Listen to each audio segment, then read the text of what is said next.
if I do have it, the fluid counts, or if I am worried about the starchy stuff, just be careful of the other things you're having. And for me, it was an absolute eye-opener, because I was kind of guessing at the Fullerton label, and I was underestimating, particularly these. I knew these would be high, and never thought this would be 46 grams. So that's in the 20s. So let's go 20s here. And we know that's 20. I've just said that. So you could have that or that. What else? Sesame snacks? Yeah, look, this is 20 grams. So that goes with bread. What about the hot chocolate? Yes. Now I went there this morning, and this is the display, so I can't give that to anyone as a prize. I hadn't baked them, so I said, can I just choose the awful looking one at the front? So she's wrapped it up. That's the chocolate one. The chocolate and the fruit one, I did print out the nutrition information. I asked permission. So, like I said before, if you want to know what's in them, you ask them. 40 grams of carbs. So that's sitting here. So half of that is the same as 2 slices of burger bread. Now Is this the chocolate one? that's the chocolate. How does the fruit one compare? It's the same one. Just look at my nutrition label. Which I think you can forget. Maybe I've got my glasses on today, so maybe 40 grams, 40.5 and 40.3. Because I did look them up on the Calorie King. Yeah. With the normal hot cross buns, the big ones are huge calories. Yeah. But they have the little mini ones, and they do form under the 150 calories. So you could have one as a snack if you were desperate. Yeah. Well, I love hot cross buns. Yeah, and what we're not saying is you don't have them. And that's a good point, that it is portion caution, and so the golden rule with calories is, in terms of snacks, if you can do 100 to 150, you feel well. So it could be the mini one, because imagine eating a quarter of that. A little bit hard. And it just means around Easter time you have it, but for some people it's like, if I have that, I just make sure that that's a sustainable breakfast with a cup of tea, or that's my snack in the afternoon, but I'll have a piece of fruit in the morning. So the main thing around these times is just compensation, and I can do it myself. I mean, if I eat too much, I'll put mine. So if you do eat your chocolate, and we'll talk about maybe these stuff, that if you do have these things, you just got to be aware of it. I think that's a good point. You can start getting many things. So that's there. What do you reckon comes next? What do you think the pasta sits? That's a cup of cooked pasta. Do you think it's in the 50s, the 40s, the 30s? Oh, the packet's down there. No, I think it's down. Is that a rat?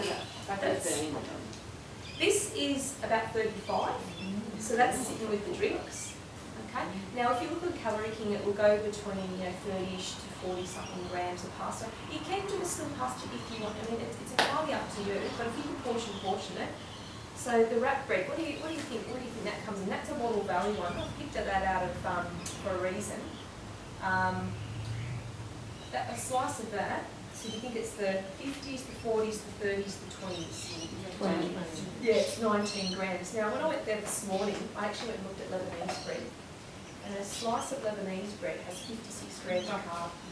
So being carb-wise with your wrap bread, this is giving you 20, and there's a new one out there too. I don't know if you've seen this. It's just on the market. 10 grams for one wrap, so you can actually still be carb-wise. The interesting thing about it, it's loaded with fibre and actually really swells up in your stomach. And I didn't realise I had one and I'd gone for a run. I went to go and have another one, and then I just started to feel the swells. So just mindful eating, as Kathy's got for her goal. Be mindful, eat slowly because it's going to start filling up. So it's actually made from barley. So if you've got a cholesterol issue, things like barley and oats help to mop up cholesterol. So that's that's 10 grams. That's 20 grams. The mountain bread has about 13 to 15 grams. So they're the 3 types of wrap breads that are the best.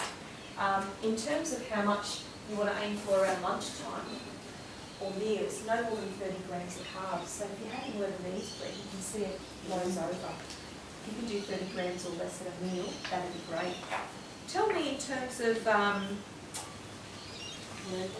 yeah.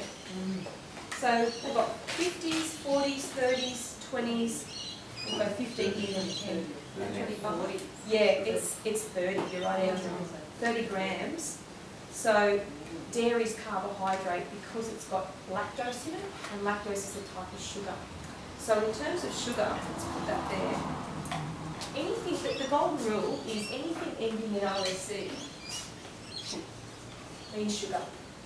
So when you're reading a food label, and it's got fructose or lactose. They're the two low GI sugars. They're the two sugars that are low GI because it's coming from fruit. Now you're hoping it won't say fructose, you're hoping it will say apple puree or something, right? But fructose is low GI, so any fruit sugar. And lactose from dairy, that's why when you have you ever looked at milk or yogurt and it might be natural and there's still X amount of grams of sugar? It's from the lactose, that's natural. The other sugars that aren't so good, when you do read a label, they've got sticky, gooey stuff in it, that's why it tastes so good. Is dextrose, maltose, you know, those other OSCs, they're the high GI sugars. And as you were talking before about avoiding sugar, they're the sugars you've got to be careful of. But then what you want are the sugars that are really good. So it might be, you know, dried fruit in a raisin toast or something, or a bag of dried fruit. Just go watch it. Tell me, 60% less fat.